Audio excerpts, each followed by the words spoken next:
Howdy folks, and welcome to the Hillbilly Kitchen. Today we're making a 3-ingredient crunch bar. Now this is super easy and it's perfect for that mid-afternoon snack, after school.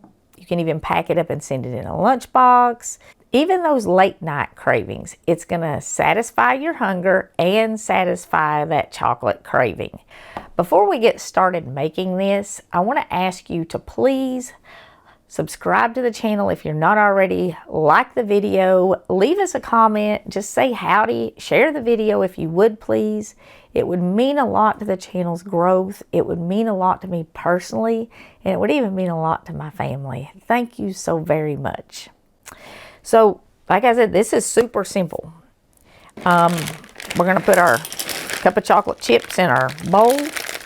And this is not so sensitive that you need to measure it exactly. And you can adjust the amount of Rice Krispies anywhere from 1 cup to 2 cups. I found that 1.5 cups is about right, but if you need to stretch it just a little bit farther, or you want to make your bars just a tiny bit bigger, you can add in 2 cups and you would still have enough chocolate and peanut butter to coat it. And like I said, it's not so sensitive that you even need to measure it super accurate. 1/2 cup of peanut butter is about 1/4 of a jar. So rather than try to dig it out of a measuring cup, I'm guessing.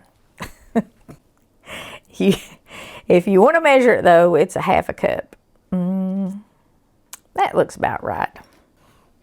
And now we're just going to melt this. Now you can do it in the microwave or you can do it on the stove on low heat. Just stir it continuously until it melts. Doesn't matter either way. If you do it in the microwave though, be extremely careful. If you want to do it like 30 seconds, stir it and then check it every 15 seconds. You do not want to overheat it and you just want to get it to the point where it's melted and well combined.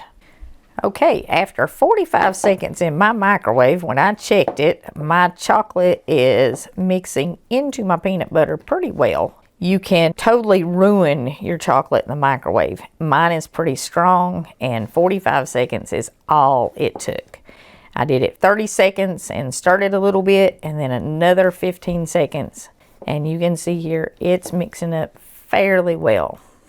There are a lot of super easy recipes on the internet now, and a lot of them are going viral, and we have tried some of the viral recipes on here, or made some of them on here.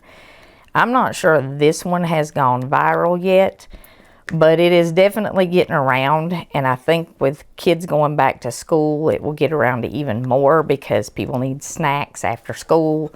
They need stuff to send with their kids to school. If there are some of those recipes going around that you want me to try because you don't want to waste ingredients, I will certainly try them. And if they're worth sharing, I will share them. Just leave a comment and attach a link to the recipe or whatever.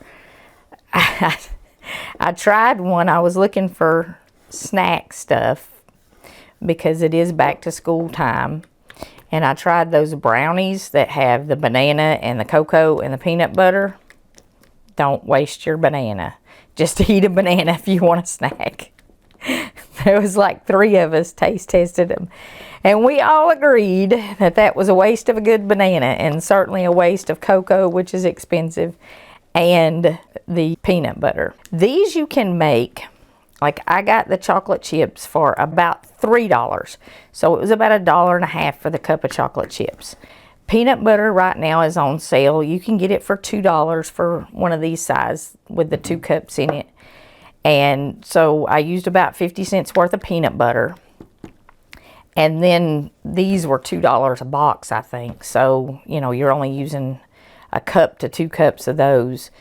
You can make these for a little bit over 50 cents a bar, like maybe 60 cents. You certainly cannot get a candy bar for 60 cents these days.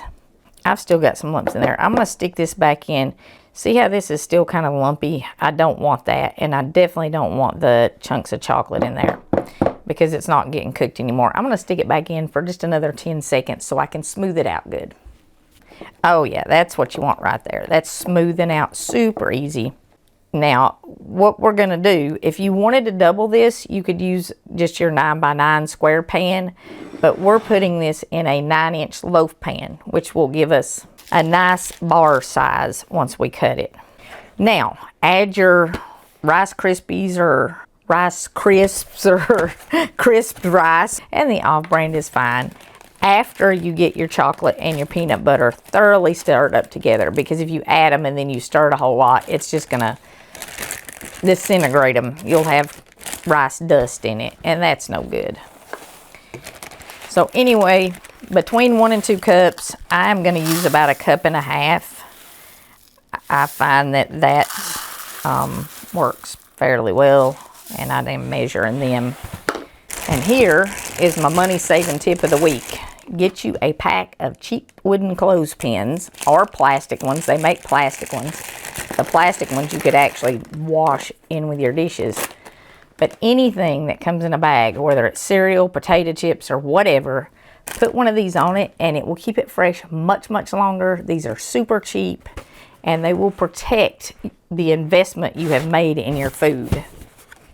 I mean, these will stay fresh almost as long as if they weren't even open, if you roll the bag down good and put a clip on them, just a clothespin. You don't need to buy expensive bag clips. And then gently stir in your Rice Krispie cereal. And you can see there, that is plenty enough chocolate and peanut butter for 1.5 cups of the cereal. And if you wanted to make them a little bit bigger, you could certainly go ahead and put 2 full cups of the cereal in. And these do have a crunchy texture, and you know, you get a little bit of protein in your peanut butter. And like I said, the chocolate is plenty enough to satisfy your chocolate cravings and your sweet tooth. And then peanut butter also helps with that mid-afternoon hunger, or you just got to have something to get you by until dinner. And once you have your cereal in there, then we're just going to transfer it into our loaf pan. And I do recommend lining it. You can line it with wax paper or parchment paper. I think this is wax paper and that over there is parchment paper. I just grabbed whichever one I had handy. It just makes it easier to get it out of the pan. It makes it cleaner if you don't sling it all over the kitchen like I do. And it makes it easy to cut. And just kind of spread it out even. And then once you get it spread out in your pan, you're going to put it in the refrigerator for about an hour. And what that's going to do is firm your chocolate back up. And once your chocolate is firmed all back up, then you can cut it into bars. And how big you cut it is entirely up to you. I'm going to try to get 8 bars out of mine, but I never cut things straight, so we'll see how that works.